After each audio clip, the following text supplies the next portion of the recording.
we are positioned very fortunately in the backyard of some of the world's biggest markets, the entire Indian subcontinent. And we have a free trade agreement with India, so we have access to the Indian market. That said, our economy is still very weak. It's still very small, and it's largely because of the size of our country and the size of our population. We don't produce enough for ourselves, and as a result, we have to import many of the goods. What we produce, they are not competitive, and they can't compete well enough against the goods that we import. So these are some of the difficulties.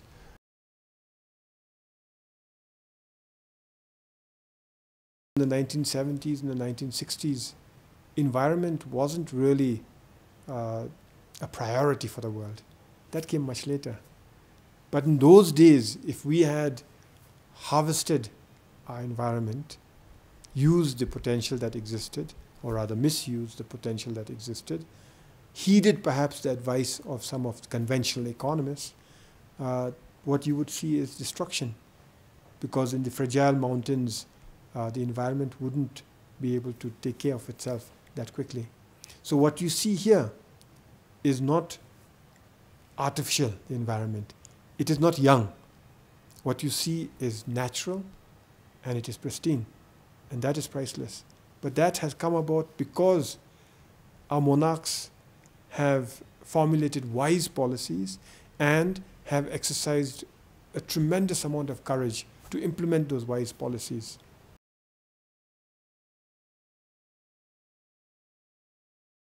The institution of the monarchy is extremely important. As a nation, we get our identity, derive our identity from the institution of the monarchy. We gain consciousness from the institution of the monarchy. The monarchy is unique in that it has made tremendous amount of sacrifices to ensure that Bhutan became developed to where we are, to enjoy the successes of what we do today.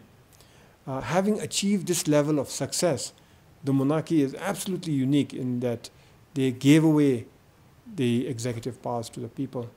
And we have today a democracy, a vibrant democracy. And in this unique political landscape, the monarchy continues to play a very significant role in that most people draw their inspiration still from our king, and we look to our beloved monarchs, and we look to His Majesty the King for guidance to the future. I do believe that the institution of monarchy is also, in a very powerful sense, the conscience of political life in Bhutan. It keeps all political institutions and all political actors on our toes,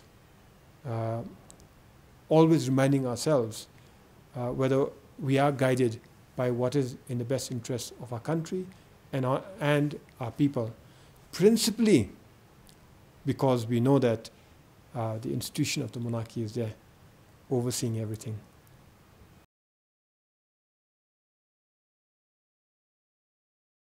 In a democracy, the first election is necessary, otherwise you can't have democracy.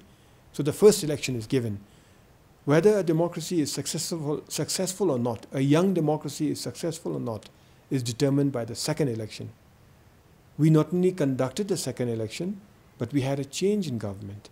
Not only was there a change in government, but as you correctly noted, the change in government was also seamless, was extremely peaceful, and is still extremely peaceful.